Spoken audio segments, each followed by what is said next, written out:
Um,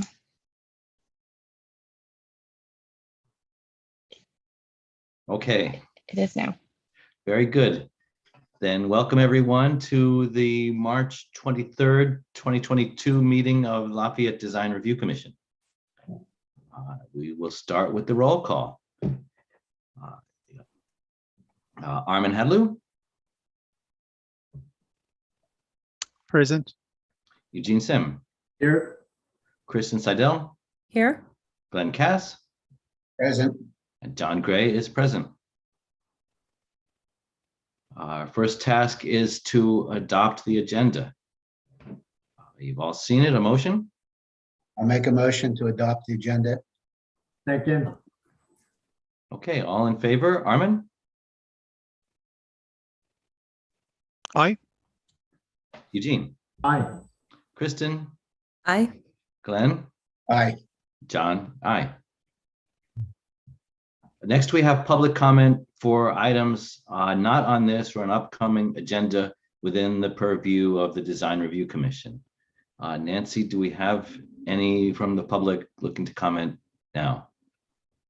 If anyone has any comments, please click the raise hand function or click *9. I do not see any. Okay, thank you. The next item on our agenda is consent calendar, and it appears there is nothing under that item. Is that correct? Okay, then we can move on to the first of our substantial items. We have two study sessions this evening. Our first is for the Albini House, SS02-22 at 3343 Carlisle Terrace. So again, this is a study session only. And Josh, I believe you are our planner this evening. That I am for both of them. So if we are ready, I'm happy to start. Please do. Excellent. So I'm sharing my screen for a brief presentation. Can everyone see the title slide? Yes. Excellent. So tonight we will be conducting a study session for the Albini residents, and this is a request to review and provide comments for about 1,900 square feet of additions, including a second story that would have a maximum height of 26 feet and 8 inches to an existing one story, about 2,600 square foot single family residence. And this would also include a new back patio of 368 square feet, an extension of the front porch for Mr. Framing. And so we are located at almost at the end of the cul-de-sac of Carlisle Terrace off of Moraga Road, a bit over there. This is in the Hillside Overlay District. So there's a flat developed pad here, and then it slopes downward as you go toward the rear property line. Going to the plans, this is the existing condition, standard ranch style single family home in the cul-de-sac suburban development. And the applicant wants to add a proposed second story here, extend a covered patio portion along the rear over there, and then extend the front porch area here. And the neighborhood does contain a mix of 1-story and 2-story homes. This is elaborated on later. This is the floor plan of the additional space. So there will be some interior renovations, and then the second story, which will be additional living area. And they just plan on bumping it up and rebuilding this front patio area for an entry point. And moving on, here's a comparison of the existing elevations on both sides of the neighbors and the proposed on both sides of the neighbors. The neighbor on the east side of the parcel, that is a 2-story residence at 3339 Carlisle Terrace, and the west neighbor has a single-story residence at 3347 Carlisle Terrace. And staff predicts, based on the preliminary plan set, that the DRC would need to make the findings for a design review, development in the hillside overlay, and a building that is over 17 feet in height. And for this application, we received no public comments. And because this is a study session, no action will be taken, and it is merely an informational session to provide feedback to the applicant. That is the end of my little presentation. The property owner and applicant, Mr. Albini, is in the audience, and he can also elaborate on the proposal. Thank you. Okay, thanks, Joshua. Any questions for Joshua from commissioners? Okay, I do have a question. In looking at the plans, it appeared to me that the house is not fully in compliance with setbacks, that it just barely over pinches in a couple of spots. Is that correct? Could you, the site plan, it was a little bit unclear to me in what it showed for setbacks. Yes, so on the sides, it is compliant. They would need to verify whether it is compliant in the front, though on the preliminary look, it does appear that they are in compliance. They would need to make certain along the property line, as it does bend with the cul-de-sac, that everything is within the setback, but based on the residential zoning district, for the sides, they are in compliance, and then in the front, they just didn't show it, but it appears that they are. So the side yard setback is a 10-foot setback, is that right?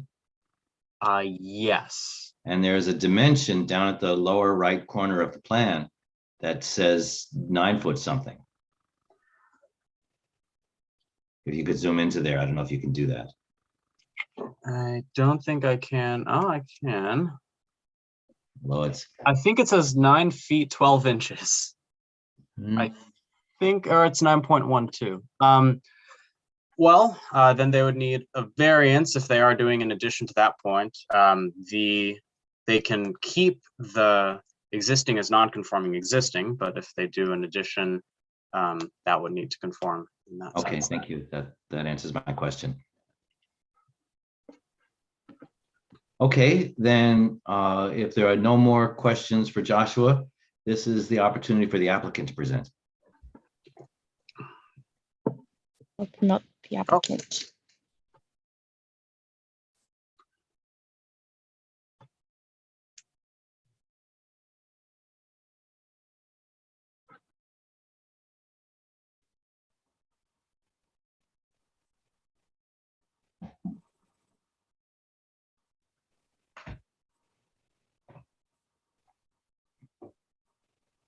Hello, can everybody hear me? Yes, There we good go. evening. Thank you. Good evening, everybody. Thank you, commissioners, for your time this evening, for providing some feedback on my proposal for the addition at my home. Just a little bit about myself. I am the homeowner here. I live here with my wife and 3 kids. This is our primary residence. We've lived here for over 8 years now, and we're kind of busting at the seams. So we'd like to propose this addition. Just to dive right in, I think to discuss, John, your comment on the setbacks. We had originally done in a previous edition back in 2015. Per the code, the R20 zoning, I believe, requires a 30-foot aggregate in setbacks on the side yards. And that was in accordance with the typical or the required lot width for a typical R20 home. This lot is actually less than the 120-foot width that's stipulated in the zoning. We're actually 91 feet wide. So when we did our original addition and we maintained the exact same setbacks, we did enter into a variance to address the non-conformance of the aggregate setback on the side yards. So I've jumped through those hoops through our previous edition, and it sounds like I would probably need to do the same, even if we're adding on top of the existing structures in conformance with the existing setbacks, if I'm not mistaken. Yes, that sounds correct. Okay.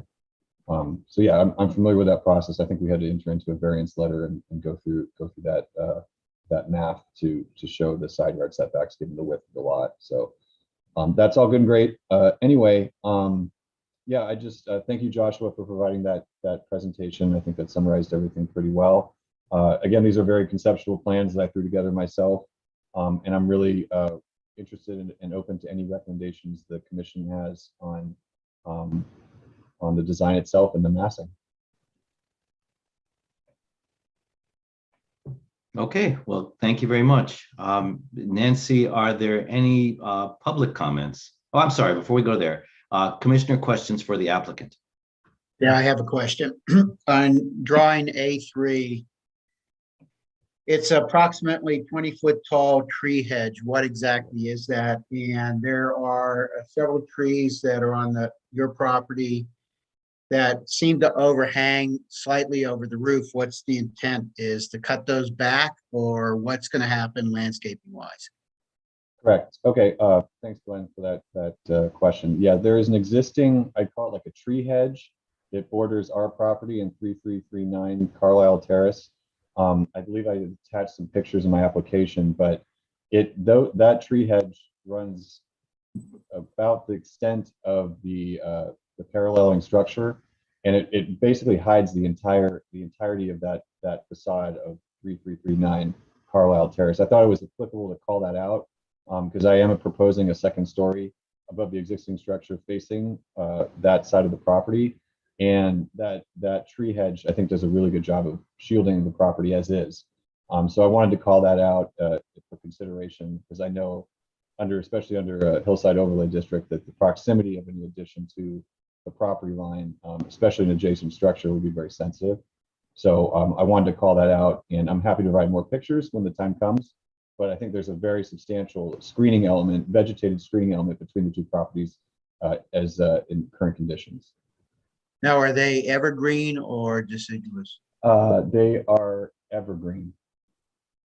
Not sure the exact species, but they have foliage year round.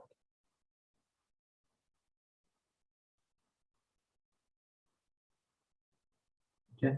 And then, sorry, Glenn, you had another question. There is an existing tree, as shown on sheet A3, that's right smack dab in the middle of our backyard. That's, I believe, per my measurements, a 20-inch wide trunk Chinese elm that extends approximately the drip line as shown on the sheet on the site plan. The proposal consists of a recommendation or a request to remove that tree. It would infringe on the new addition, and given the maintenance I've been dealing with that tree, if anyone's dealt with a Chinese elm, it sheds year round. And we have 3 small kids, and we've had several incidents with that tree losing limbs, and it's very prone to accidents. So I think I'd like to remove the tree. It's not a protected tree per my research, nor a native tree. So that's going to be part of our request, or part of our application, is to remove that tree in the middle. No other trees will be removed. The adjacent trees along the back side yard and along the side yard and along the backyard will not be removed. I'd like to keep those as is. It also helps screen the backyard from the neighbors down the hill and across the valley. And the only tree that's being proposed to be removed is that 20-inch Chinese elm. Okay, Glenn, that answers your question.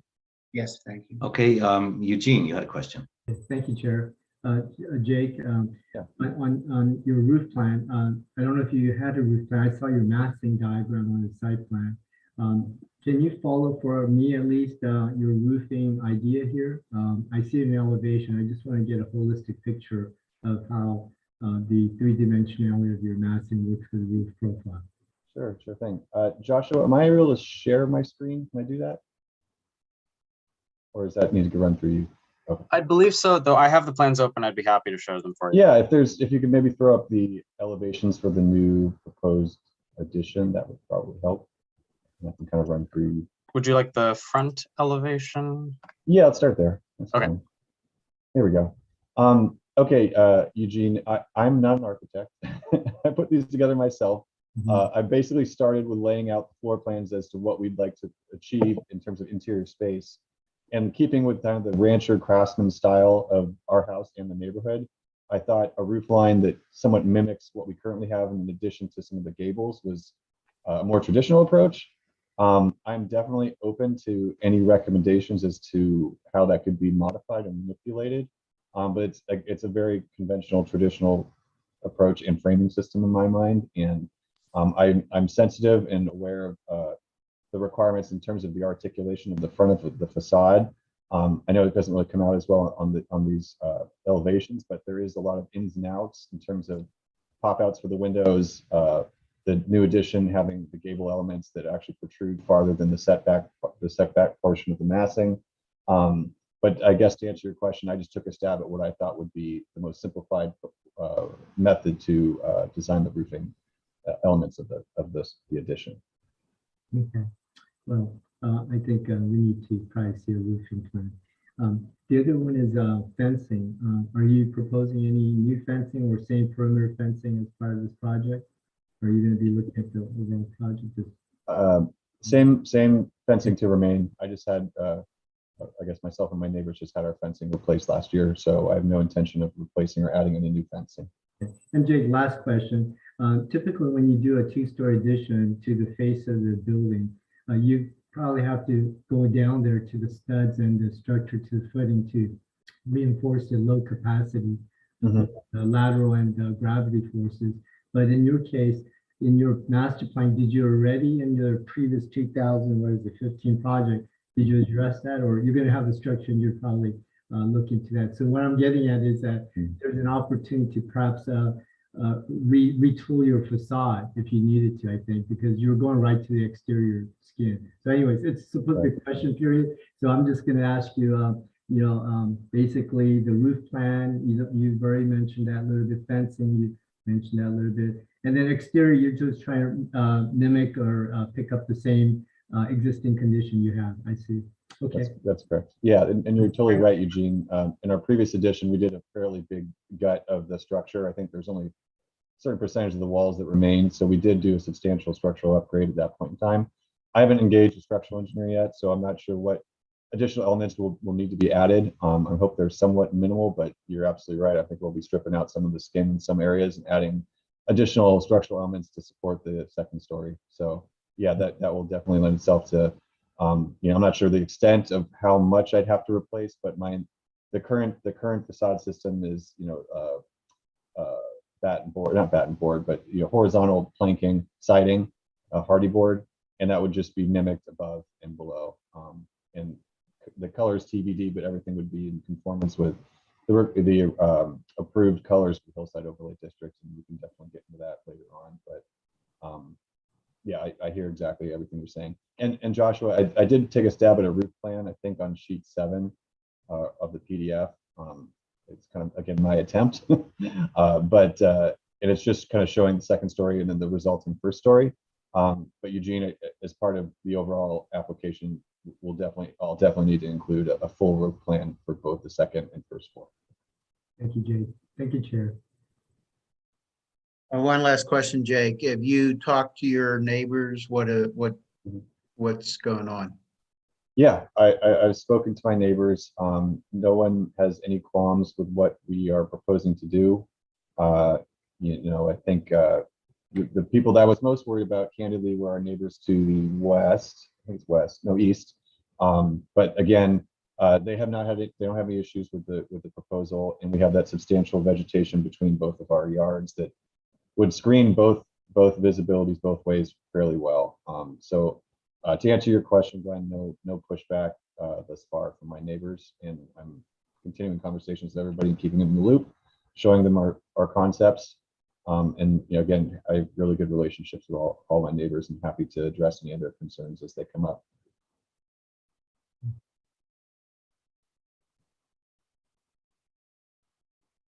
Any other commissioner questions? I just had one that I'd like to understand better. It appears to me that the proposed two-story addition and the two-story portion of your neighbor's house are kind of corner to corner, which would to some degree mitigate direct views between the two homes. Am I interpreting that correctly? Do any windows kind of look at each other or not really? No, that's a really good question, John. I've been sitting out in my backyard, hemming and hawing about that. So yeah, the sheet we're looking at right now, to page left, their second story starts about where that call out A is referenced, next to the kids' common room. They have two windows that would look out directly over that, which would be the covered portion of the patio directly above that. So no, to answer your question, no, the structures don't align exactly. If that were ever to be a situation, I'd be more than happy to maybe omit certain windows on that facade, but they are kind of offset and they're not going to be looking directly into each other. Okay, thank you. I don't think there are any further commissioner questions. So with that, Nancy, we could go to public comment. Public may comment for up to 3 minutes each. If anyone from the public has any comments, please use the raise hand function or press *9. I'm not seeing any raised hands. Okay, then there's no need for the applicant to respond to public comment as there's none, so we can go right to commissioner comments. Commissioners, is there anybody interested in starting? Or I could suggest. I'll just start. Okay, thanks, Eugene. Go ahead. Out of this place for a while, so let me test my waters here. My comments is the following. As is typical of every application we see, and this is a study session, so it gives you, Jake, an opportunity to address it, is we ask for contextual diagram or drawings. In your case, you've already show in the site plan where those neighbors and sensitive sight lines are. However, I think because you are so surrounded by the neighborhood, we would appreciate more like a cross-section site plan, site cross-section that is, and maybe a street elevation streetscape that gives us a way to analyze rather than just see it in a floor plan, right?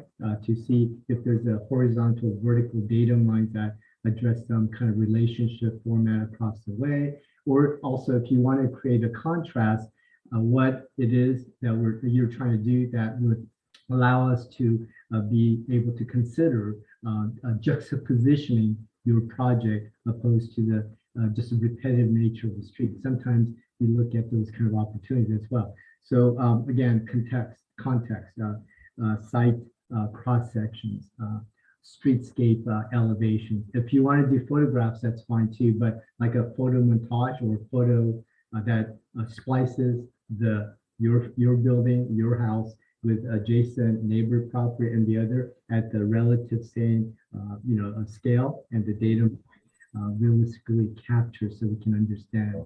And that's what number one. Number two is we always ask for color material boards, and so we would require that as well. So that's number two. And then ideally render that on the elevation so that we can understand the design intent. And you don't have to capture exactly, but you try so we can feel your poetics and your gesture, Jake. I know you're an architect, but we love to see how it all works together there. All right, so those are two things. And of course, a robust landscape plan.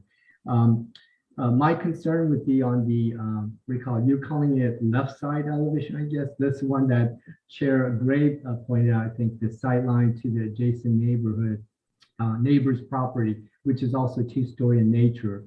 And I think, Jake, you did mention that you've addressed it, but we need to see the demonstration of that and to be able to ascertain that you in fact accomplished it. So some kind of a way to give us the evidence, confirmation of that sensitive relationship between adjacent neighbor's property, which is two-story. Your piece is going straight up. That's why I asked about roof plan, is that that's the side that goes straight up. You don't have any setback or any overhang, and you do have windows there. I'm pretty sure functionally you need those windows for your wonderful family quarters, but the neighbor, they have theirs. So you need to give us a clarity about how those work together. That's it for me. I think I've started off, and I'd like to hear what other commissioners have to say as well. Thank you. Okay, thanks, Eugene. Armin, would you like to offer your comments? Sure. I think Eugene actually covered everything I wanted to say. And I want to just second one of his comments about the additional massing. I think because the increased massing setbacks has a setback on 3 sides of the project, except for the east side. I think that's the part that we might be actually want to get more information on that to see how is that working in relation to the neighboring property. But aside to this one, I think everything else would be, for me, would be needing additional information and showing the context and how is this working with the with neighboring properties on all 4 sides. Okay, thanks, Armin. Glenn, would you like to speak?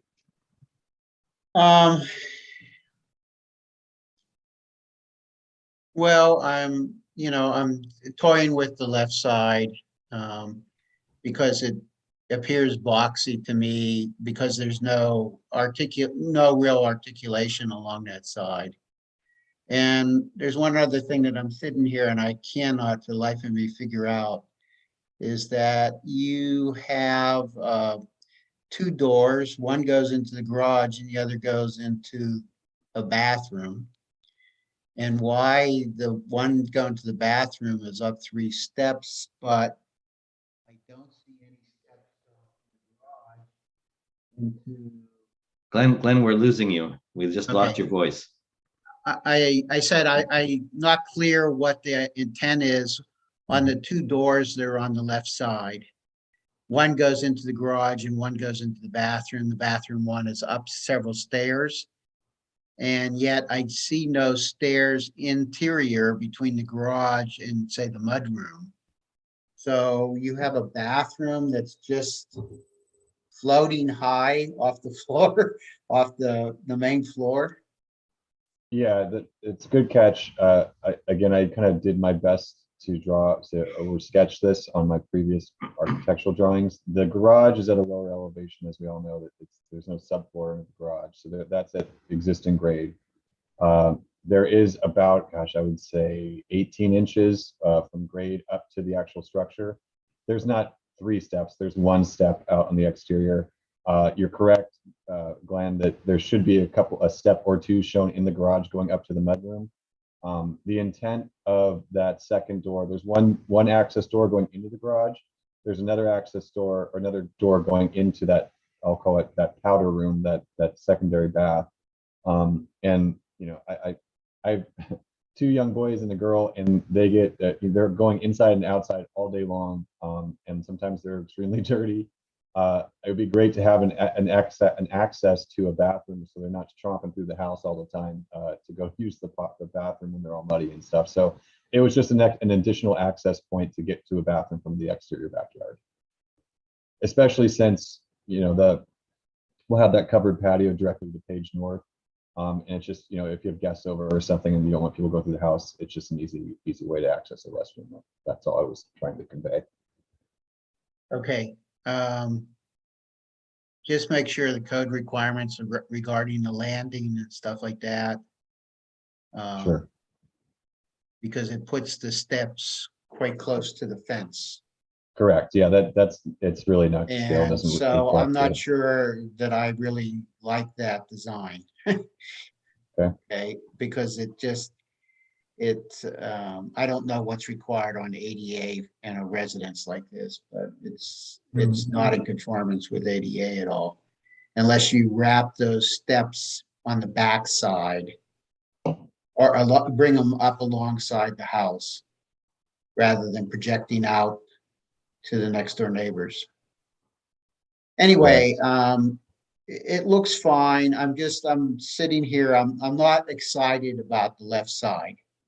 So if you can sort of look at it, and especially if you can get a little more articulation, that would be nice, in my opinion. Okay. Thanks, Glenn. Cool. Kristen?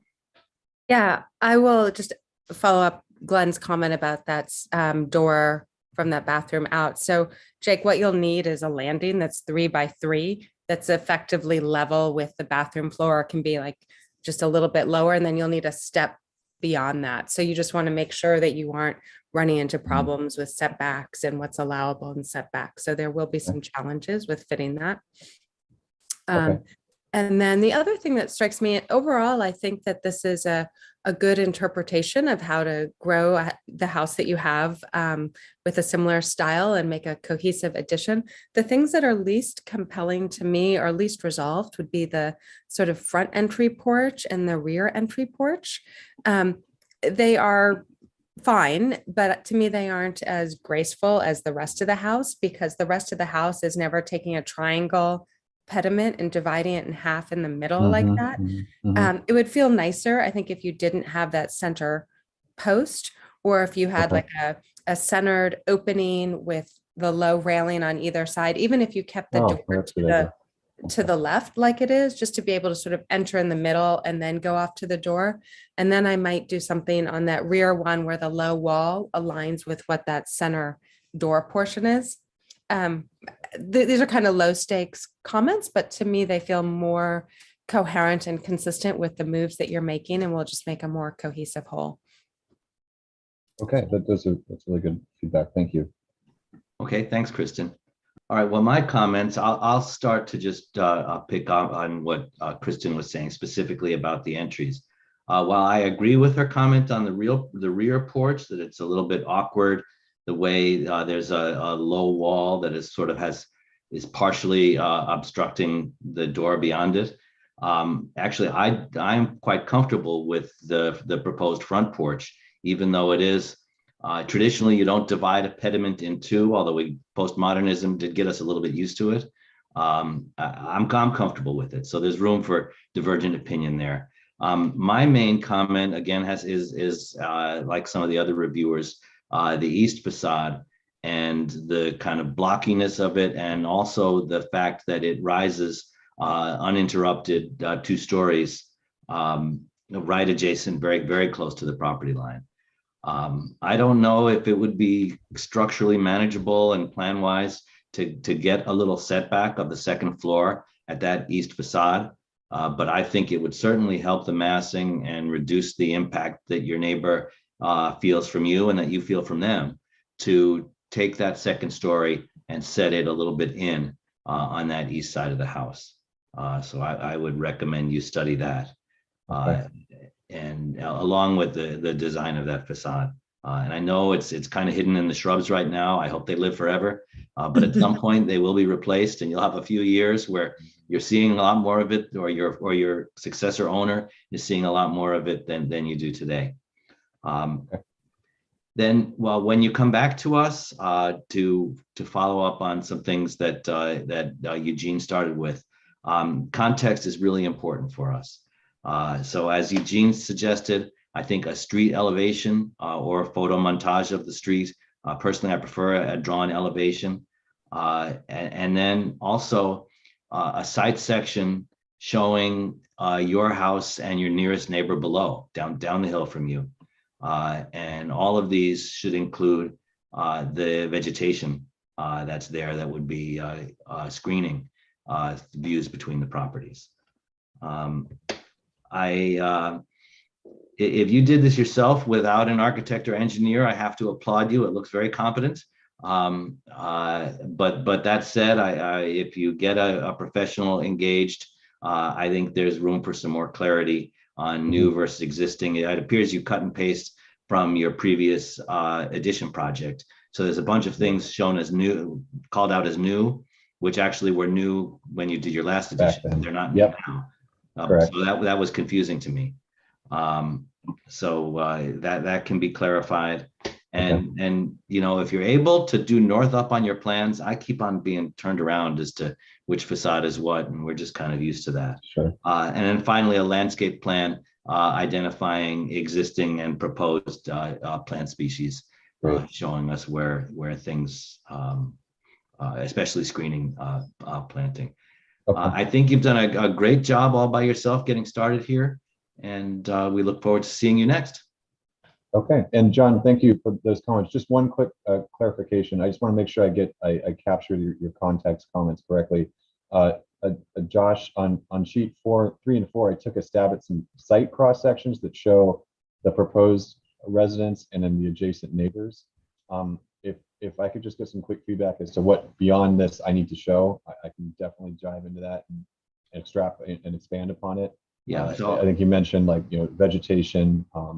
I have some dimensions on here, but like what, am I barking up the right tree with this type of section? I guess is my well, question. I think this is helpful, but it's not the way we really perceive things. I would like to see a view from the street side showing Okay. your house and your neighbor to the left and right. Got it. What you see from the street. So I think you Okay. have most of the information there.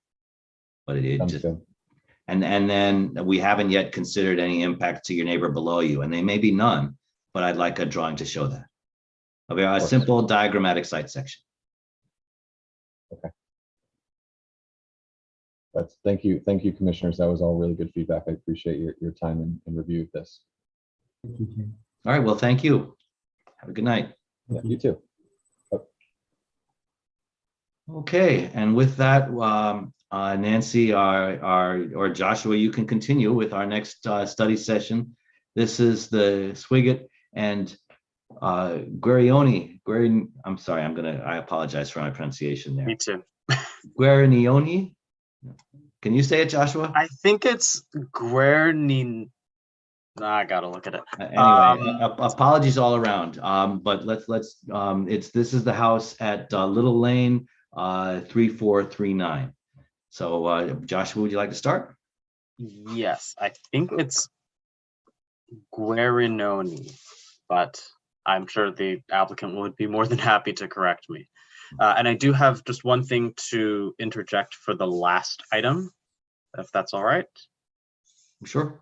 Okay. I did research into the previously approved variance. It was a hillside development permit with a variance component.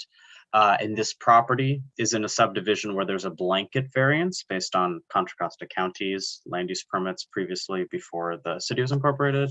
So it has reduced setback of 15 feet in the front and 10 on either side, just for contextual information.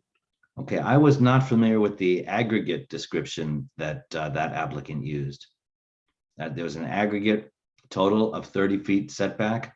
I'm familiar with 10 feet side on each side, and whether it's 10 feet in back, but you don't aggregate them, so you can have less on one side and more on another, in my understanding of the code requirement. Yeah, I believe he was referring to the standard R20 side setbacks where the aggregate is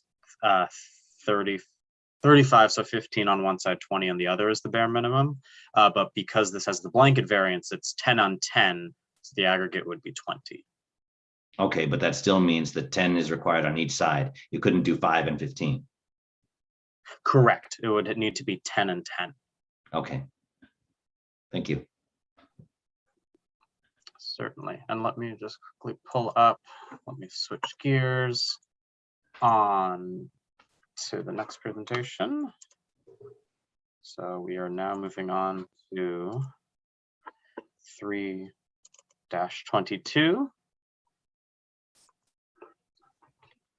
And 1 second.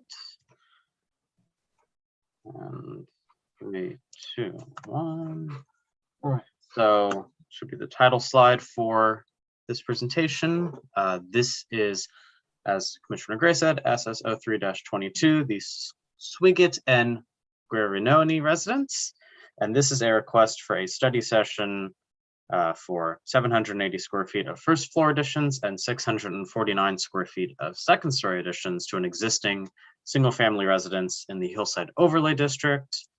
And to get an idea of where we are talking about. So 3439 is right here, again, toward the end of a cul-de-sac on Little Lane, adjacent to the Lafayette Moraga Trail.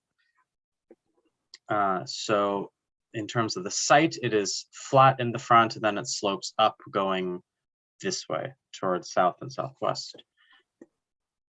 And the proposal involves 279 square feet of new living space on the first floor and 649, square feet on the second floor for a total of 928 square feet of living additions. There will be an expansion of the garage from 456 square feet to 501 square feet. And the total conditioned area of the home would then be 4,505 square feet. And the neighborhood does contain a mix of 1- and 2-story residences on either side of this one. It is a single story, and there are some second story on the cul-de-sac and within the area. And this project would increase the height to 25 feet as a maximum height. And here we have some 3D renderings and perspective and elevation. So this is looking west. This is what the, forgive me, I'm forgetting the address. I want to say 3437 Little Lane would be looking at. And then this is from the northeast corner of the site, and this is a more axonometric view, looking at the roofing. And the applicant also provided some 3D renderings with materiality. It is in a blank plane, but in terms of how the materiality would respond to natural conditions, they provided these colored renderings. And staff predicts, due to the constrained nature of the lot, that they would need to make findings for a variance, as well as design review findings, hillside development findings, as well as the findings for structures over 17 feet in height. And we did receive 2 public comments on this project, and both of them were opposed to the second story with concerns about the visual impact of increasing the height. And that is the end of my presentation on the project, and I believe the applicant is in the audience, and he'd be able to elaborate on my presentation. Thank you. I have a question for Joshua. What variance are we looking at? So it would be, let me go back to the site plan. It would be a variance to reduce the side yard and front yard setbacks. And there would need to be a comparison of existing and proposed site plan, and then possible other research into if there's a blanket variance case, but based on the preliminary examination, they would need a variance to reduce the side yard and front yard setback. Okay, and second question is, I'm looking at these 2 cars which seem to be breaching the property line. But when I look at the photographs, it looks like there's a very large lawn here. Why is the property line so far back from the sidewalk? Or am I reading it wrong? It is, it's not drafted to the conventions of double dot dash, but I believe with lots in this area, the property line may not meet at the street. Okay. And they would need a survey because they are developing or proposing construction within within the 5-foot threshold of the setback. So a survey would be able to reconcile the where the property line actually is. And this is fairly common in Lafayette, where sometimes it's pulled back from where the end of curb is or the sidewalk may intersect. Okay, thank you. Okay, other question. questions for Joshua? Sure. Joshua, can you expand upon the setbacks? What's the required setback and how much they are asking for reduction? So the standard setback in the R15 zoning district is an aggregate of 25 feet on either side, with no side being less than 10. So in this case, one would need to be 10, one would need to be 15. And then a 20-foot front yard setback and a 15-foot rear yard setback. I wouldn't, the planner who is assigned this for their hillside development permit would need to do more research to see if there are any kind of blanket variances for this development. This is an extremely deficient lot in terms of the size. The assessor's lot area is 7,686 square feet, and the standard lot area for an R15 parcel is 15,000 square feet. So there is that to note as well, and that may play into the findings for the variance. Mhm. And from the drawings, it shows that there is a non-conforming existing setback encroachment, but that's being increased in the proposed scheme, right? Especially in the north of the page. Correct. Yes. So a non-conforming existing is allowed to remain as is. You're allowed to do repairs, but if you are expanding it or doing a major renovation, modifying it, you would need to then make it conforming unless you request a variance. Okay, but in this case, it shows that it's expanding actually that non-conforming condition. We're looking on the current slide, correct? Right, on the page north. Yeah, so for the page north, they would need to request a variance to reduce this setback. Right. And Joshua, can you go back to the site map and point out the two letters that were on FOI or whatever that were opposed? Can we see before we even get there which lots were concerned about visibility? Yes, let me quickly pull up the address, but it is the 3439. No, that's what we're talking about.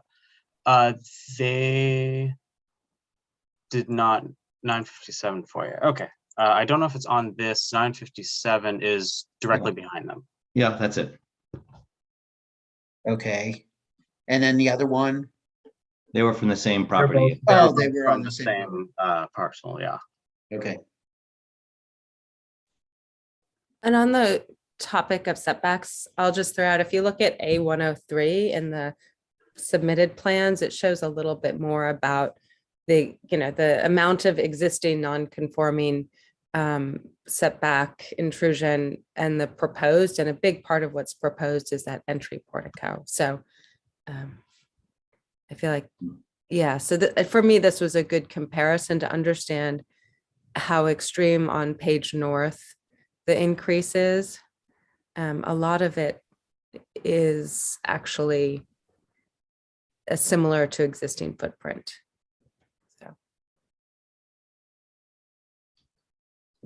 So there was one drawing I looked at that suggested that there was a expansion of the garage planned south on this drawing, but this makes it look like that's not true. Can you clarify, Joshua? Is it clear? Is the garage? I believe you told me the garage was being expanded, but this drawing, it's not clear to me that it is. Oh, it's being expanded toward the street, maybe a couple of feet. I believe, Yeah. I believe that's the case. The numbers for the garage expansion are from the cover sheets where they have the breakdown of Okay, expansion. all right. I see a dimension that's hard to read on your screen. That I've answered my own question there. So about 1.5 feet toward the street. Okay, if I might ask a couple of questions, Joshua. So you described this as a deficient lot. Are most of the lots in this on this particular street similarly deficient, or is this one smaller than most? So in terms of the lots on the street, I believe this one is one of the more narrow ones, but all of them are less than the 15,000. That's the minimum lot size for the R15. And I don't know if you can answer this now, but maybe as a follow-up question for next time, it would be useful for me anyway to know if setback variances have been granted to other properties on the street for the same reason that they're being considered here.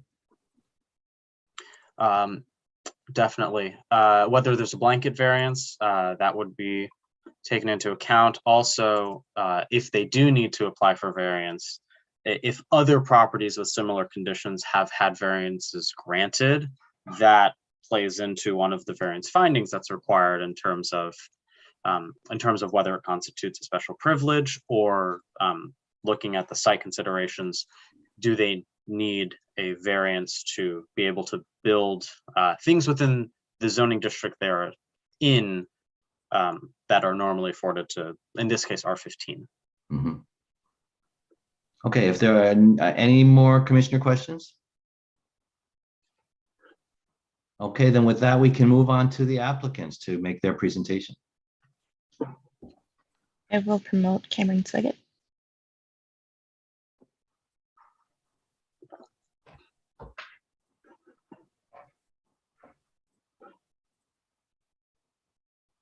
Hey there, good evening. Cameron Swiggett, Annie Guarinoni, you were all pretty close to the pronunciation there, although arguably. All right, I apologize. I think arguably her own family mispronounces her last name, but that's a debate that we can keep in this household. Anyways, very nice to meet you all. Thank you for the time tonight. We're here to answer any questions. Just to add a little context, some of the conversation was happening prior. Majority of what we're talking about, the existing home, which obviously falls within the setbacks or exceeds the current setbacks because, as Joshua so eloquently put it, our lot is very, very, very deficient. We're not touching that existing home. What we're really talking about with this is moving the garage so it has a forward facing entrance because that large driveway takes up a fair amount of our usable real estate. And that is reflective of 9 out of 13 homes on Little Lane. They all have those straight pull in driveways and garages. So that's not necessarily abnormal. And then filling in where that cavity is, where kind of the entrance of the current garage is, filling it in to acquire that 279 square feet that we talked about. So it's a real marginal increase in terms of scope creep, pushing it towards the street. I think it was Glenn that asked about the lawn. We have a survey. We're happy to send it to anyone who wants to see it. Human, I believe, is the person who did the survey locally for us. It was great. We were very surprised to learn we don't own half our lawn. About 6 feet, 8 feet of that lawn the city owns, which I guess is, there's some measurement from the center of the cul-de-sac or the center of Little Lane to our setback is, I forget the exact technical term, but it's granted to the city. So yeah, a lot of our lot, which is very narrow, we actually don't own, which makes this whole project that much more complicated. So what we really attempted to do is, I mean, we're a growing family. We have a 4-month-old who, if we're unfortunate, you may hear in the next room when she wakes up from her nap here. But we're 2 working professionals. She has to have a HIPAA compliant office. We're currently in my office, which is an 8x9 bedroom, as we were currently sold it as, and we need a little more space. We're in a 1,300 square foot home. I think it was the last panelist, the Albini family, was talking about bursting at the seams, and I wish we had their problem at 2,600 square feet. We're just trying to get a little more livable space. And as we see it, the only real conceivable way to do that is to go up. And we are very, very cognizant of the concerns of our neighbors. We love our neighbors. We feel like a very strong relationship with the neighbors. And we've particularly worked with 3435 and 3441, which are the adjoining, or the lots to the east and west of us. And our designs have incorporated their feedback from the jump. So on one, I don't have the ability to share, I don't think, but you can see in some of the designs, our house, the driveway actually is about 4 feet above the street level. So we're excavating down those 4 feet to try to drop the overall height of the home. So we're doing a little bit of that. We also know for 3435, privacy is a very, very big concern of theirs, and we're very, very conscious of that, which is why they've requested that any additional anywhere up is forward facing, so it doesn't have a view into their backyard, into their living room, and we do not want to block their living room port window view. So none of the massing would intend to do that. For 3441, their biggest concern is us looking into their property. They're probably 8 feet above us due to the hillside nature of it. And their big request is, can we not have windows on the westward facing side? And our design will not have windows on that. So that privacy issue has been alleviated.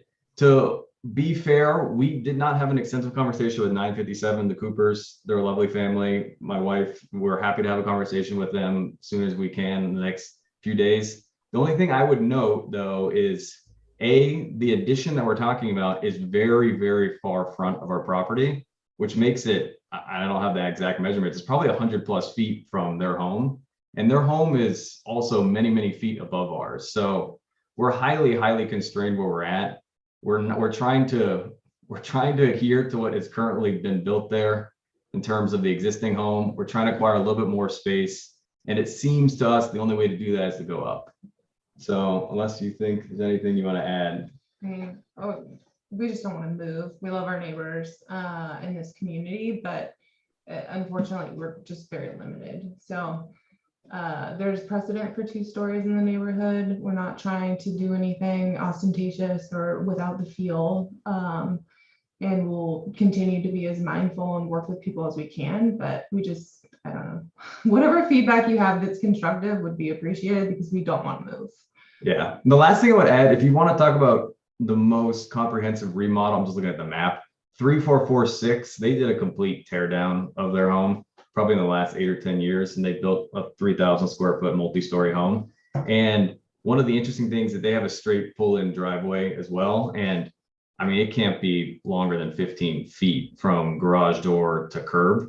So I think ours is well within some of the prior precedent within the neighborhood. Well, and also 957 is 2 stories, I think is worth mentioning, as is 3431, which they look over. So not that we want this to be contentious in any way, but all of the homes, there are many homes that are 2-story that are fewer than, or much higher than the 9 feet that we're asking for. And quite larger. But anyways, I think at this point we'll stop. We're more interested in your feedback and happy to have any constructive conversations around that. Thank you for your time. Okay, well, thank you. Commissioner questions for the applicant, anyone? I have a question, but it might be more of a Joshua thing, or maybe it's both of them. And if it, or it could become a commissioner comment. So I'll ask, and I guess let me know. One of the questions for me is like this decision to build in the front setback is one of the things that I think is challenging for us as commissioners to advocate for. And I'm wondering, could it have been possible to not build in that front setback, but build a larger second story and therefore be more compliant with the existing planning code? And because you're allowed to have more second story than you have. So I'm wondering why you're choosing to not do a larger second story, but do a non-compliant ground floor addition. So we did that because of our neighbors' feedback. So we were just trying to be as conscientious of their needs, and particularly 3435 and 3441, they didn't want it overlooking their yards, and privacy is a concern for them. And we just wanted to, like, we want to stay here and grow old with these people. So we're just trying to. Yeah, 3435, they have a swimming pool, and the occupant there loves to swim. And I don't think she wants us overlooking her swimming on a daily basis, which is fine. We don't want to be looking at them either. Like where we've positioned the second story is by far the least intrusive in terms of privacy for everyone. It's just, we're supposed to have a 100-foot wide lot, and it's 42 feet wide at the rear, right? It's really difficult for us to figure out how to creatively make space. Unless we're talking about like a multi-million-dollar build where you dig this comprehensive basement, and I mean, if it's not obvious to you, I don't think we can afford that. So, well, and we know that we could ask for more on the second story, but we're trying to ask for as little as possible so that it impacts everyone as minimally as we can. Yeah. Thank you. Other questions? Eugene? Question. Cameron, on the staircase that has it's projected on the second floor with a lot of glazing. I don't mind glazing, but you know, is there any private circulation going up and down the stair that you also might be sensitive about? My thing is that I love glass, but on the other hand, you're gonna have to probably be aware about lighting right at night, and we have compliance issues here. And also, if you're there forever, we would love to have you here in the city forever. But what if it changes and someone else does something else with that? And it's going to be also predicated on window covering and window treatment maybe too. And so that poses a interesting dilemma for us because we're not here to dictate to you how you do interior. But on the other hand, it may have an aesthetic look on that facade. I think if your intention is, wow, we want to celebrate the staircase and show everyone, off as a lantern beacon of hope in this community. Wow, that's interesting. But tell us about your approach to that stair. That caught my attention. So go ahead. We love that the idea of having a big window there, but willing to compromise as needed. Our plan though is to have retractable, not retractable, but the ones that go up and down with the button, and to close them at night. And honestly, probably a lot of the time, we like light, but also that window would be looking over 3, 4, 3, 5, just their driveway. No, it's not the driveway. It's inset and it's over their garage more than anything. Sorry. So I think you'd have to kind of crane your neck pretty good from Little Lane, I think, to actually be able to see in there. So we do think it probably affords us decent privacy. That said, I agree. We're happy to make whatever recommendations there. And would be conscientious about light pollution for sure. I think it's a great idea. It's just I'm just worried about your privacy as well. But I love your idea, the macro shade, right? The electronic operated shade that goes down. That could be interesting. Okay, very good. Thank you for clarifying. Yeah, thank you. Thank you. Okay, anyone else? So the one question I have really may be back to Joshua rather than to you all. Before we talk next, I would like to understand the front setback, what variances there are awarded in the neighborhood. If in fact the street is so narrow that the center line distance really does go up onto people's lawns, is it common in the neighborhood that we're parking in the public right of way, as is suggested on these drawings? And with that, if there are no further commissioner questions, we can go to public comment. So Nancy and Joshua, the public has the opportunity to speak for up to 3 minutes each with comments on this project. If anyone has any comments, please use the raise hand function or press *9. There are none. Now, I will say that the comments from your neighbors at 957 Foy Drive have been shared with all the commissioners, and we've read them and understand their concern they're concerned and have a negative opinion of the idea of a second floor addition. So I will just mention that. And we've already really talked about that. I don't think do you need further response to their comment? And with that, why don't we go to commissioners' comments? Is there anyone who really wants to start? And Kristen, would you mind? Sure. So overall, I think the design is a pretty coherent, clear design that is consistent three-dimensionally around the exterior. I am not upset, or upset's not the right word. I am not concerned about a second-story addition, since your neighbors have second-story additions, and it seems consistent with the scope and character of the neighborhood. I think the window that Eugene brought up could be a concern, but it sounds like you've been thoughtful about its placement in a place that doesn't violate neighbor privacy, and overall, it seems like you're pretty cognizant of that. I do have concerns about building in the front setback more from the point of view of what kind of precedent does it set for the neighborhood and the city. So I almost put that back to Joshua to help us understand that more and what the context of the neighborhood is. I understand that you're building over a current driveway and it might perhaps be a really good use of space in that way, but I think it's important for us to understand the overall character and land use.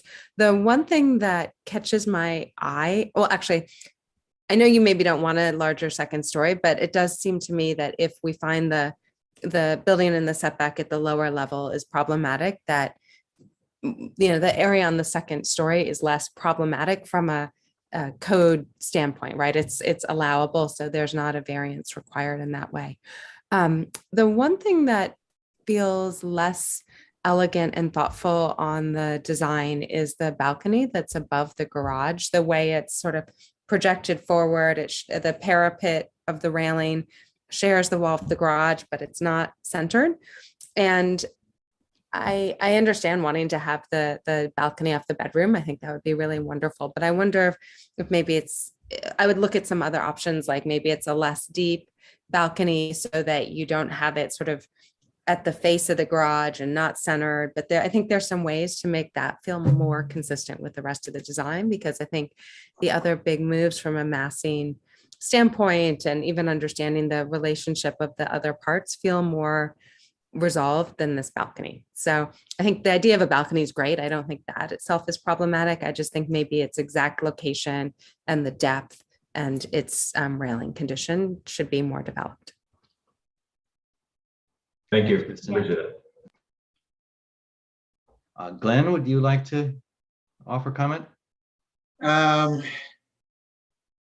Overall, I like the design. I am having a horrible time trying to figure out the window placement for 957 Foy.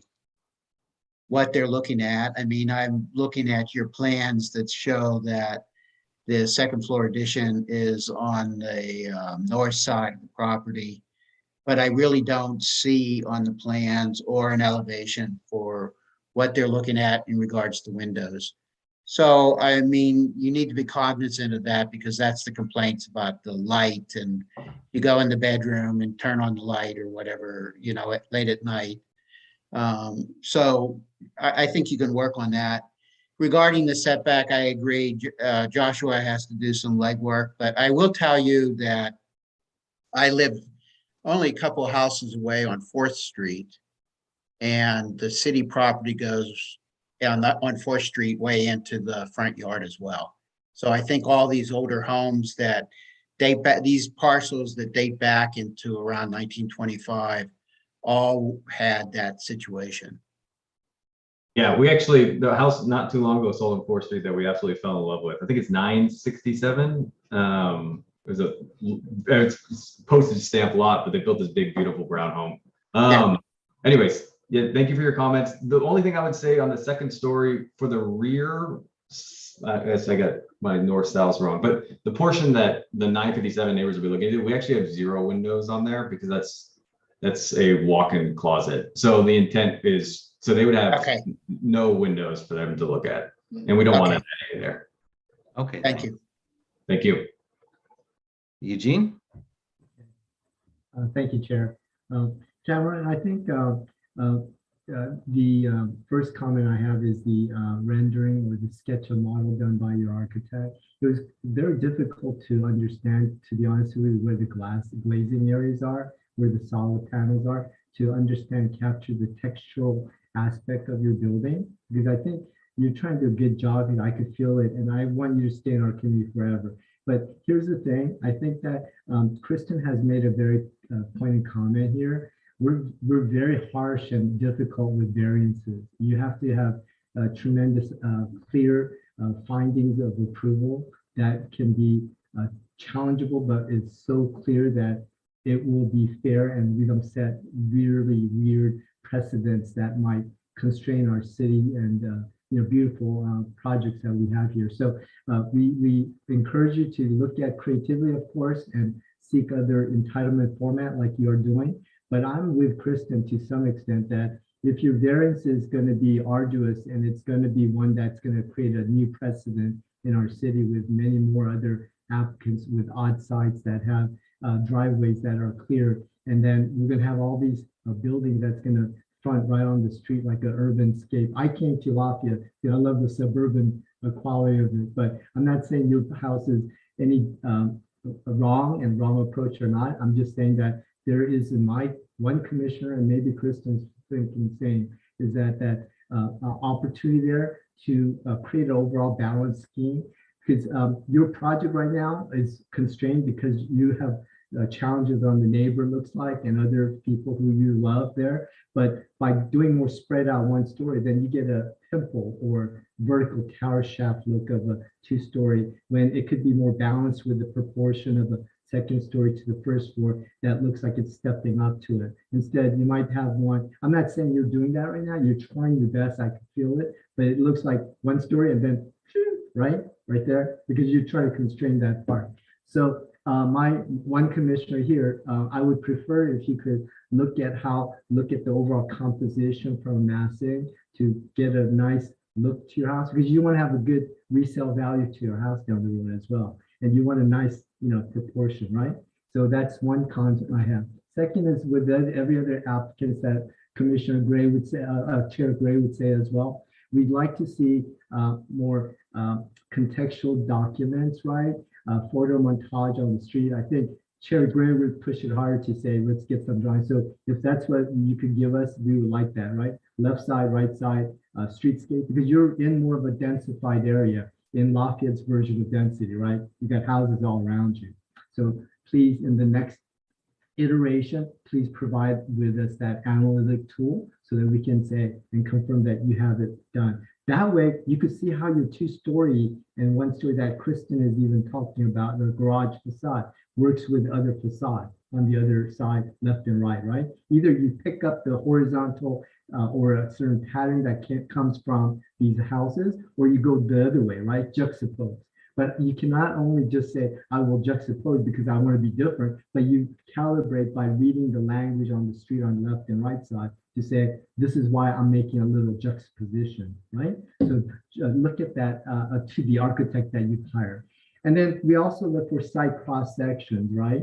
So that we understand where I think Glenn would be very, very hard on seeing the landscape pieces are in the appropriate locations. And so that it has landscape, building, and adjacent property all taken together as a representation tool to understand. Okay, sounds good. So those are the comments I have. And again, thank you for answering my question about the Mecco blinds, Mecco shade. Again, please tell your architect to give us a better graphic presentation to be able to be clear about how we are supposed to analyze your scheme. Glazing, solid panel, color, texture. Also, finally, next time you come, we'll have to see your material color board. Okay. Thank you very much. Thank you. Yeah, thank you for that feedback. I just want to say, so in regards to like precedent, the home on 3446, that's a second story addition with living space above the garage, very much how ours is proposed. So there are other homes, I think it'll blend in pretty well. And if you look at what the front of our structure looks like now, you can't see the front door. So even though we are putting, I think I don't know architecture terms, but you're referring to the juxtaposition, I think it'll actually look like a more, even though it's the second story is not on the whole structure, it will show like some things about it will be more aesthetically pleasing. Like you'll have an obvious entrance. And All right, thanks. Can we get back to our commissioner comments, please? Yeah, sorry. Armin? I appreciate the presentation, and I agree with all the comments. I think the addition area on the ground floor, that's the least intrusive, and I also appreciate how you're responding to the neighbors' requests about not opening the windows and views towards their properties. One of the concerns that I have is that the new entry looks like it's farther inward from the property, and as shown on the drawings, there is like 42 inches of the change of grade from where you enter the garage to level, I believe it's called level 3 on the drawings. And from the photos, it shows that there is a 6-foot high fence on the adjoining property, and then the geometry of the site is tapering and you're encroaching farther into the setback on that location. So I'm concerned about the main entry of the building just getting too close to the property line. And I want to see what's happening on the neighbor's side on that location, and how is that going to impact their privacy because of the additional change of elevation, I think might increase the views into their properties. So I think that section would be critical for us to see and understand what's happening on the other side. And I also second Kristen's comment about the front and the balcony. And it feels like that part is not fully resolved. Maybe just extend the eave and just receding the railing or the guardrail of the balcony. That could help to just articulate that facade better. Okay, thanks, Armin. My comments first, I would like to applaud your collaboration with your neighbors. I can see how that has shaped this design, and you know, your rear neighbor at 957. I understand their concerns. I suspect that if you provide the kind of section that includes your property and theirs as a diagram and screening, I think you will reassure them that the impact is actually not that bad. My sense is it's not. That said, you know, the second story you're proposing is you know, deeply set back from the rear of your house. I would agree with Kristen that just from a sense of accommodating program, you could make a somewhat larger second floor addition that still kept away from your rear facade. And I don't think the impact would be that severe to the rear neighbor. But the kind of drawings that we're asking for would demonstrate that to us and to them. I think you're approaching this right. I do have concerns about building in the front setback to the extent you're proposing, especially. Your existing garage is in there, and you know, your new front bedroom, you know, is substantially in the setback. So we want to understand the local precedents for that, and if that could be reduced, I think that would be a good thing. The stair that you have, I think it's interesting. I am a little concerned, as some of the other commissioners are, with the very large window so close to your neighbors. And if anything changes on your neighbor's property, if they decide they want a second story, you know, it's something that could happen. And I think you might consider it. You don't need all that height just to get up those stairs. And maybe there could be something less that still gives you that daylight and view that you're interested in, but isn't quite so strongly overlooking what is currently the garage roof that may one day be there over garage bedroom. So I think you're going in a good direction. I mean, the balcony over the garage, I would say is I mean, I am comfortable with it being off center. But I think the shape that it forms right there is could be better developed further. So when you come back, again, context drawings, either a side section or front elevation along the street with your left and right neighbors, and a side section with your rear neighbor. And all of those should include planting to understand screening. And I do believe that your rear neighbor will have their concerns reduced. We look forward to seeing you next time. Thank you. And I'm sure you hear this all the time, but Joshua is fantastic. He's been great. The city's been great. We're looking forward to working with him more. So thank you for your time tonight. Okay, thanks. Good night.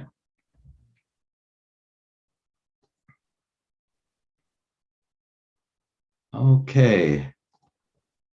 Our next agenda item is a new public hearing for the O'Neill House at 3930 Canyon Road. We did review this in study session in early December, I believe it was. So Joshua, no, I'm sorry, this is Nancy, yes? Nancy, please go ahead.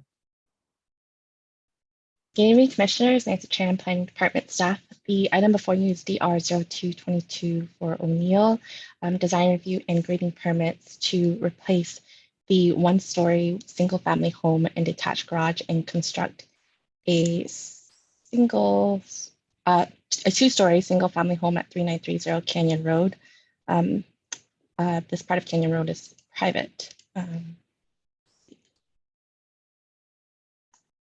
The lot is approximately an acre on the north side of Canyon Road and zone R20. This is existing conditions and the proposed conditions. And here are the floor plans for the development. The project proposes a 6,200 square foot residence consisting of 2 structures, a 2,500 square foot residence and a 3,700 detached clubhouse building. The plans show the residential living area relocated west with driveway reconfiguration, landscape and hardscape improvements, and full expansion. I'd like to clarify the use of accessory building, that wording in my staff report, since the clubhouse doesn't technically meet the 120 square foot size limit as defined in the municipal code for what's considered an accessory building. However, this does not mean that the detached structures are prohibited. Detached structures would be considered additional space to the primary residence and may be permitted in the billable envelope with a deed restriction, which is the case for this project. The project was reviewed by DRC last December, and comments included more detail for the front gate and fencing to tone down the trim, clarification on the rendering colors, and there was a privacy concern with the eastern neighbor with respect to the second floor and the outdoor deck adjacent to it. These appear to have been addressed by the applicant in the plan set. And here are renderings of the project. Since publication of the staff report, staff received an additional agency referral response from the county building department and 2 public comments, which were forwarded to the commissioners earlier this afternoon and uploaded online as well. The first one from Sylvia and Rob McCann. They expressed concern about the speed and traffic on Canyon Road, the proposed scale of the project, use of the clubhouse, and construction management on Canyon Road. The second is from Bob McLean. He expressed concern that the project appears to propose 2 dwelling units that do not comply with the Housing Accountability Act with respect to the EDU or the SB 9 eligibility criteria for development. As designed, the project cannot call one of the structures an accessory building, as I said earlier, or an accessory dwelling unit, considering the proposed size. The entire development is intended to be used as a single family residence, meaning that the separate structure will not house a separate family for tenancy. I'd like to clarify that this project is not considered a housing development project under the Housing Accountability Act, since it will be a single family development with no net increase in the unit count on the property.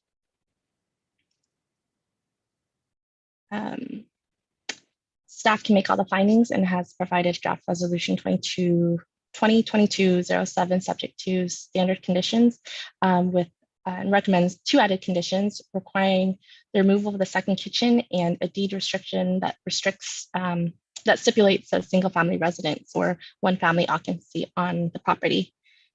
This concludes my presentation and I am available for questions.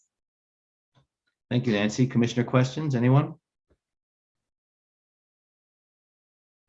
Okay, so I have a couple following up on and thank you for clarifying on the HAA and SB 9 requirements. So on that basis, we just to clarify, you can confirm this. The Design Review Commission is reviewing this in accordance with guidelines rather than with objective standards. So this is to address one of our public comments. Guidelines and review in accordance with guidelines do apply rather than objective standards. Is that correct? Okay, thanks. And then just one more question. I know that just yesterday you received a referral letter from Contra Costa County that included code-related requirements for building separation and fire ratings. Is the applicant yet aware of that? I forwarded it to him this afternoon. Okay, I know it's brand new.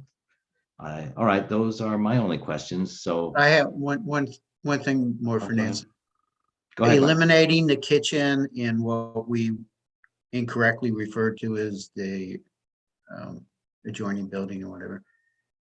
What is exactly eliminated? Are you eliminating the sink? It would be the cooking facility. Because if you leave the sink, all you do is put a microwave in there and you have a kitchen again. Unfortunately, that is a possibility. Okay, But generally, it's the cooking facility. thank you. Okay, thank you. Then with that, the applicant is invited to make their presentation. I will promote the applicant.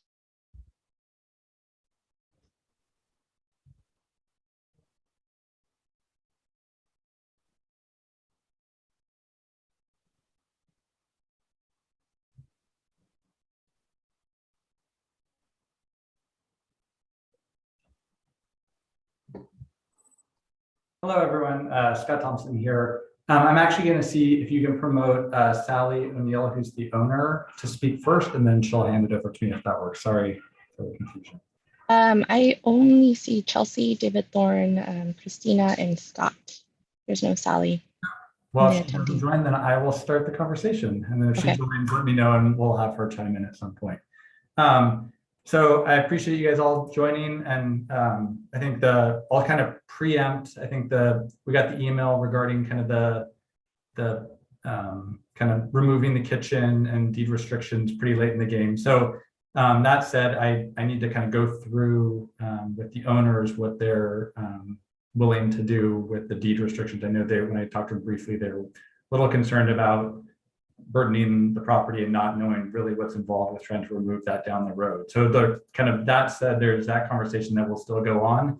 But I would still love to get your input, because I don't think that necessarily changes kind of the processing or procedure of the project from an architectural standpoint and kind of the aesthetics and kind of design. So that said, maybe Nancy, there will be a small pin kind of in that, but hopefully, at least from an architectural standpoint, we can move on.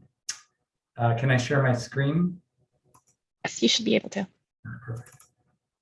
So thank you all. There was, as she mentioned at our last hearing, there was kind of a few areas, not too many, which made my job easy, but also not super fun to present because I didn't change all that much. So I don't get to go through and tell you all the great things I did listening to you. But the main areas of concern were really kind of the curb, kind of the visibility and how it's perceived from the curb, and really mainly kind of the gate and how the entrance sequence is. And then the privacy of the neighbor to the east, which is actually the owner of this property that's developing it. And I think that when they join, that's what I want. They'll kind of talk more about kind of their overall goals for the project.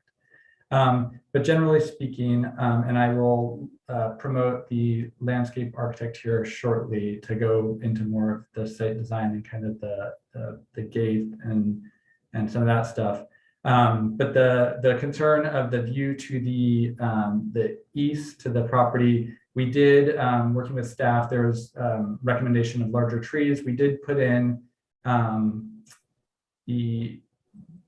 develop some site sections that you had asked us to develop, and we put in they're noted on what's existing. So there are 2 existing pistache trees between the properties, and they're pretty mature. They're not probably their full height of, I think they get up to be about 25 feet. And Christina can definitely correct me if I'm wrong when she joins in. And then there's some existing redwoods, but those are kind of further to the north of the property. We did increase the size of the trees that we are going to be the new planting on this property to be Saratoga trees that I think they get to be about 20 to 25 feet. So, and then you'll see in the site section that we're raised up pretty high from the existing house, knowing that, not knowing who will buy, I think that was still a valid concern. We did develop, staying on the architectural side before I hand it over to landscape. One of the things that we did spend a lot of time on was we developed the kind of the palette and got more into the materiality. So we were kind of, I talked about kind of a richness in materials and kind of the textures within the house. And so we're doing a stained shingle siding, true veneer stone, and then trim to kind of tie it together. And it actually ties to the existing, the house to the east of this as well. So a lot of the detailing is similar in style, but a little bit detailed differently to kind of match kind of the scale and size of this house. One of the comments that you did receive in the email was from the neighbor, and there was some concern about the overall height, and I think there's confusion on how many stories it was. The project we're proposing is 2-story, mainly 1-story with really just the one 2-story element over on the east side of the property. We did develop the lighting, both architectural and landscape lighting more, and you have that in your packet, but it's all dark sky compliant and tried to kind of be situated where it's shielded as much as possible. If I may, and apologies for an interruption, but as long as we're on that image, can I just ask you to clarify the extent of your T1 color and your W1 color? So T1 color is the trim color, and then and the window is the window color. So when I see white on columns and on beam elements and fascias, which color is, for instance, your columns? That is the Swiss coffee, the kind of beigeish color. And I think that was one of the comments from the previous hearing. And so that's a different color from the windows and doors. Yeah. On my screen, they look quite similar. Yeah. Sorry for that. If that's might be a software. I do my best trying to get the RBGs in there, but it's not always 100%. Okay, that answers my question. Sorry for the interruption. No worries. And then I think with that, let's go, if you can promote, oh, how's that going to work, Nancy? Because can I still drive if you promote Christina to talk? Perfect. If you could promote Christina to talk, and then I'll continue to drive to the landscape and gate.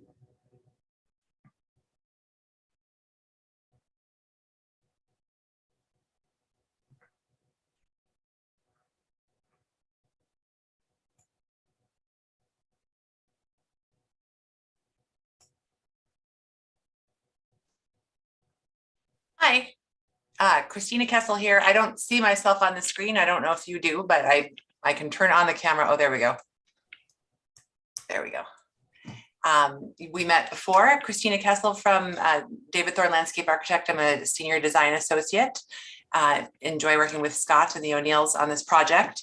And good, I see that we've got the screen shown per Scott's comment that we developed the elevation at the front entry a little bit more, and you can see in the upper left-hand corner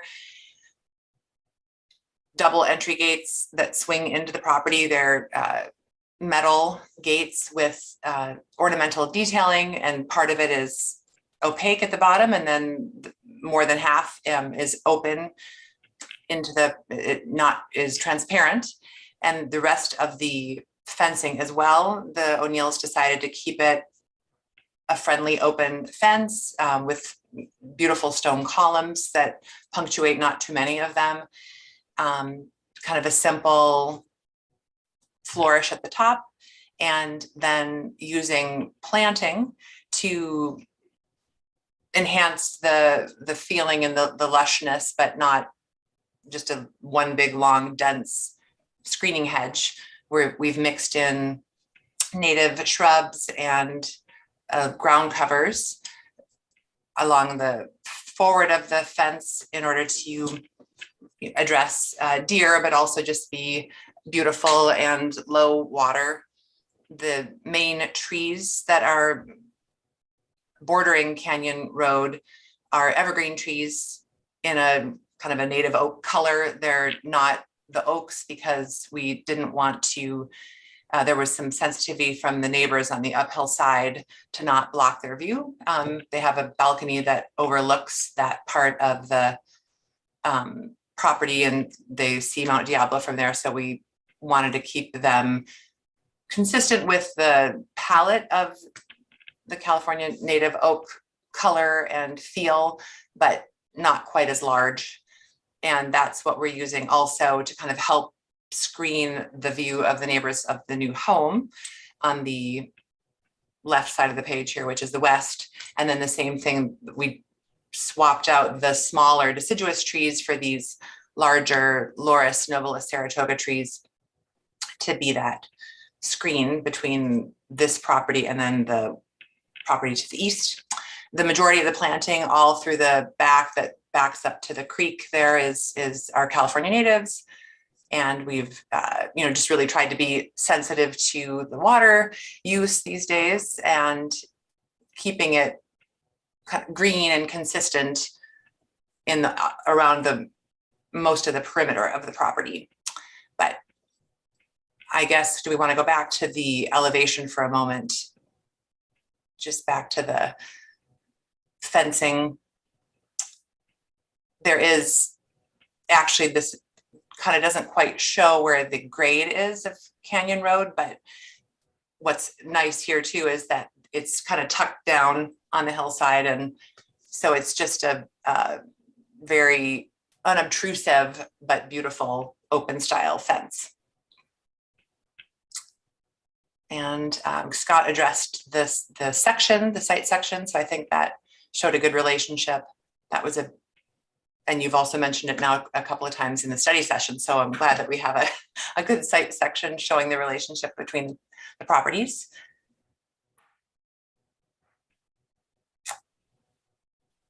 And I think that's it for the main emphasis on the landscape.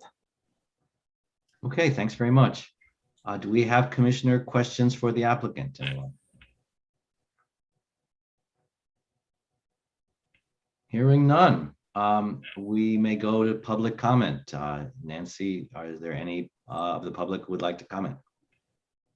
Anyone would like to comment on this project, please use the raise hand function or press star 9. I am not seeing any raised hands. Okay, then no need for the applicant to respond. We can go to commissioner comments. If you could unshare your screen so we can see faces, please. Are there any commissioners who would like to start? Glenn, you want to start with this one? Sure. I have no negative comments. I like the design. I think they've answered our questions or our concerns, and I'm in agreement with what we see. Okay, thanks, Glenn. Armin? I agree with Glenn. I think it's a beautiful design. I like the massing, I like the materials, and like the proportions of the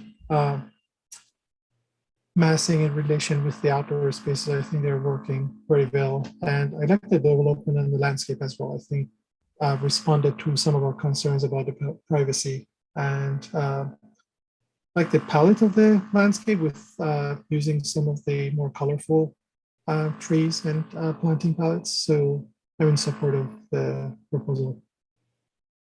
Thanks, Armin. Eugene? Yeah, I don't have much to say. It's all good. I think that this is a great example of good representation and presentations that we would like to probably see in other applications moving forward. That's all. Scott, good job. Thank you. Okay, thanks, Eugene. Kristen?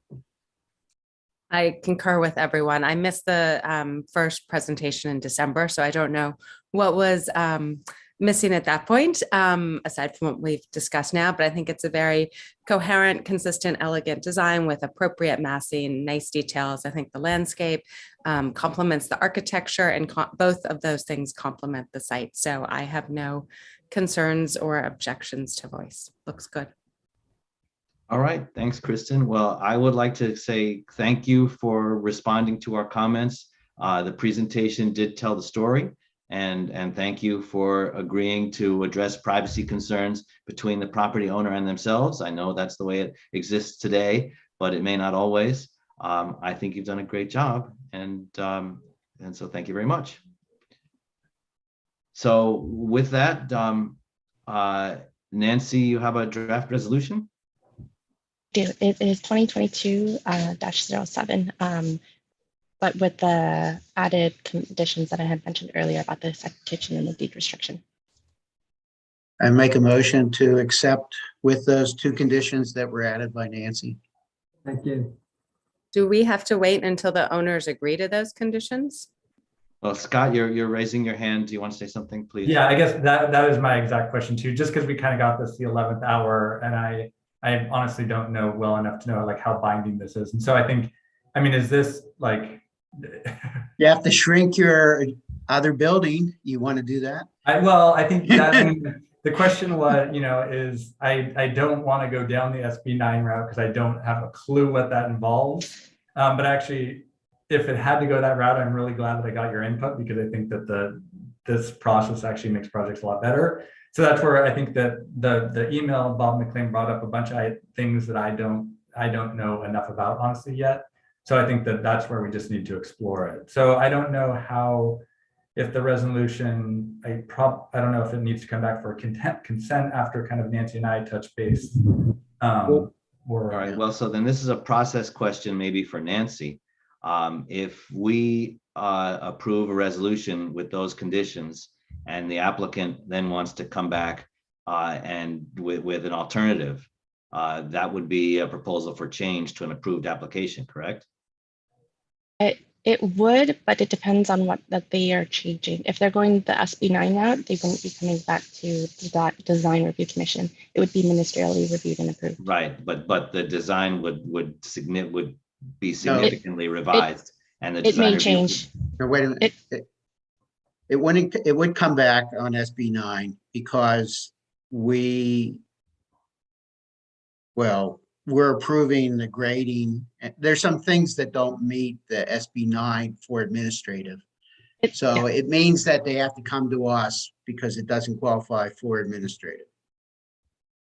If they are not, well, I would have to review it against the eligibility criteria, but if they meet all the eligibility criteria, they would not be required to go to design review commission. That's right. But the eligibility criteria would be probably for a smaller project. Not necessarily, no. Well, actually, I'm thinking of something else. Never mind. Well, Nancy, if we approve it today from a formality and for record keeping, we approve it, and then the applicant could, what's that called? Not protest in this case, but seek a higher authority to undo some of those conditions or whatever. Appeal. Would be the planning commission, the next body, I think, or city council, I think, right? Planning commission, that's correct. Well, So why don't we today, right? Why don't we approve the resolution with the modifications and put it on the consent calendar, or extend it and put it on the consent calendar for next time? And if they want to change something, then they'll have to change, and then they'll have to come back to the hearing. It won't be on the consent, but otherwise it will be on the consent calendar, and we won't have to really do anything. We'll just, approve the consent calendar. Right. So our motion today would be to request this to be deferred to the next commission meeting as a consent item. That way, any other loose ends or detail that Scott is willing to complete, either negotiate or further assess, and then we have it a consent. No issue, right there. If an issue, it's pulled out and the further discussed, I suppose. So is that acceptable to the applicant to basically give you another 2 weeks to discuss these conditions with your project owner? Yeah, I think I'd be too nervous because I don't know if you did approve it tonight with the resolutions. I don't know what is involved in and then coming back and changing a resolution that's already been adopted. You could either appeal or request a change of conditions. And a change of conditions, is that then just go on the next consent calendar, or how would that? No, it would be a new application. Oh, so it'd be a whole start over. Correct. All right, then I think that makes sense to go to the 2 weeks from now, and that gives me time because I think I needed more than 3 hours to figure this out. I apologize. Okay, understood. Then, Eugene, you were making the motion? Okay, I'd like to make a motion to accept all the conditions and all that, but do be deferred as a consent item 2 weeks out, whenever the 2 weeks out meeting is. And so it's a consent item. I make a motion for this to be a consent item, please. I'll second that. Okay, thank you both. And then all in favor. Armin? Aye. Eugene? Aye. Kristen, Aye. Glenn, Aye. and John is aye. So with that, we will discuss this briefly next time, and thank you for your presentation and for your nice design work. Excellent. Thank you all. Thank you. Thank you. Good night. Okay, good night. Okay, our next item of business is an ARC volunteer for this Friday. I can do it. All right, thank you, Glenn. Commissioner reports, anyone? I have one minor thing that I think maybe this is the place for it on the agenda. I would like to make a request of staff and see if my fellow commissioners agree. For consistency, when we're reviewing projects, for the most part in the past, there have been separate staff reports and plan submissions as separate documents. I usually look at them side by side. But recently, there have been a kind of a mixed bag, some submitted like that, or some submitted as a single document. It would be my preference, if you don't mind, to be consistent and keep them as two documents, a staff report as one document, and an applicant plan submission as a second document. Okay, I will relay that to the rest of the staff. Is that okay with everybody? Okay with me. Okay. Okay, then are there any staff liaison reports? There are none, but I did want to make mention, if you're not aware, Sarah Allen is leaving the city. She's accepted a position with Eden Housing, and her last day is on Friday. We wished her well at our last meeting, having heard that. Okay. We'll all miss her, but we're glad to have you with us. Okay, so with that, we are done. So the meeting is adjourned, and nice seeing everybody. Good night. Thank you, John. Thank Thank you. you. Bye. Thank you, Nancy, for doing a good job tonight. Thank you.